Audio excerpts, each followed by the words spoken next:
So how to become a first-time real estate investor, even if you don't have the personal income to acquire another home. There's a cool product out. It's been out for several years now. It's called the DSCR loan. It's the debt service coverage ratio. This can be for first-time investors. So let's say you own a home, and this is one of the caveats, is you have to have owned a home for at least 12 months prior to getting a DSCR loan. So say you already own your primary residence and have owned your primary residence for 12 plus months, and your income, your personal taxes, and I have another video where I get into personal taxes and why the mortgage industry is kind of set up the way it is for an increased tax revenue.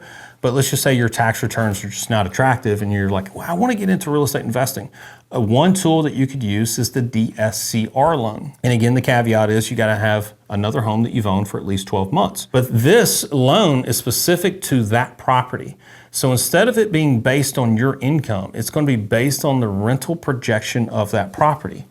So you do have to come up with a down payment, but now the rest of the loan gets financed on what's called a debt service coverage ratio. Based on a debt service coverage ratio loan, now it's financed through that, and they base it off of, let's say that this property is going to earn $3,000 a month of rental income. You've got expenses. There is a margin there where you've got to have at least 25% above and beyond what the expenses are: the loan, the maintenance, the homeowner association, homeowner's insurance, the property taxes.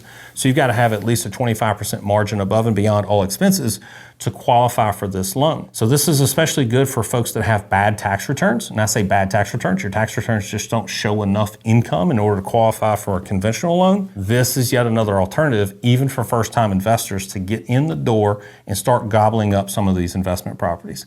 I hope this helps. Take care. God bless.